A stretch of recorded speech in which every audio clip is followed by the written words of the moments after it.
Hello again guys and welcome back sa ating bagong Minecraft Survival World. Ngayon ay gagawa tayo ng ating sariling bahay. Nag-travel pala ako at may nahanap tayong halos 4 na village mga idol.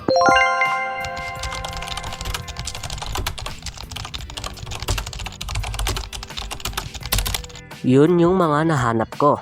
Ngayon kukuha na tayo ng mga wood para sa ating bahay. 6 hours later. Sana magustuhan nyo. Kung nagugustuhan nyo man, please subscribe, like, at comment down below. Thank you mga idol. Guys, i-comment nyo pala kung anong itatawag natin dito sa ating survival world at sa ating alagang kabayo. Tara na! Yan mga idol, nakakuha na tayo ng ating mga kahoy at mga stone. May nakita akong aso dito, pwede nating gawing alaga. Try natin. 1, 2, yun, may alaga na tayo.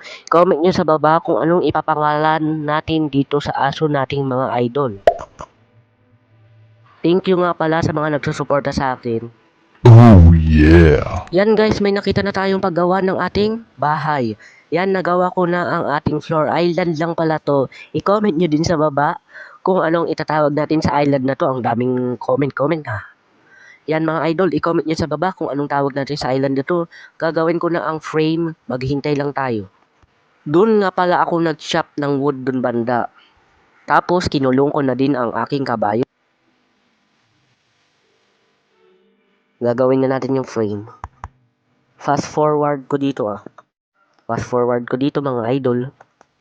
Yan, malapit na tayo. Yung frame tas yung yero na lang ang gagawin natin. Tapusin ko lang tong frame at di-design na natin itong bahay natin. Smelt lang ako ng stone kasi kailangan natin. Kailangan din natin ng stair. Gawa tayo ng paglutuan. Paglutuan ba to? Comment down below. Guys, tapos ko na. 1, 2, 3. Oh, i-comment nyo down sa baba 1 hanggang 10. I-rate nyo ang aking ginawang bahay. Thank you sa mga nagko-comment sa aking channel. Appreciate ko kayo mga idol. Tignan nyo naman yung harap. Ang ganda sa side. Wow! Ang hirap kong ginawa yan. Oh. Yan sa likod. Meron tayong parang paglabasan ng usok. Anong tawag dito ulit? Kalimutan ko na. Yan, dito din. Yan, tas dito. Rate nyo na sa baba, sa comment section down below. Thank you. Sa loob naman, hindi ko pa di-design. Kasi ililipat ko pa yung mga gamit ko na nasa village. Kukunin ko pa yung mga gamit ko doon.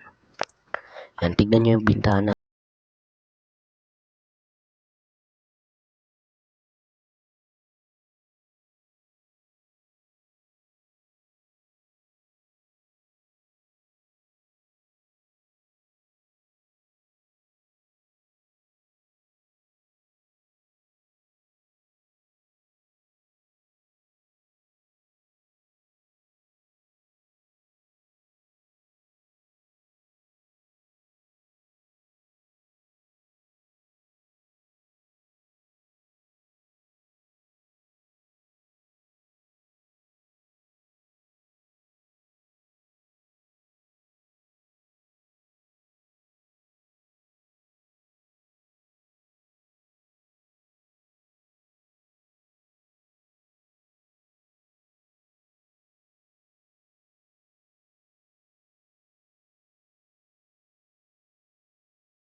Ang dami nating gamit.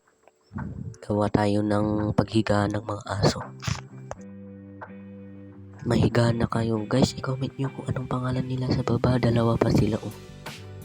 Siguro sa next episode, mga 5 na yan. Ayun lang sa ngayong episode na to. Natapos na natin. Nalagay na natin lahat ng gamit natin sa chest. Thank you sa mga panonood. Make sure to like, subscribe, hit that notification bell, comment down below kung ano yung mga sinabi ko. Thank you, bye-bye!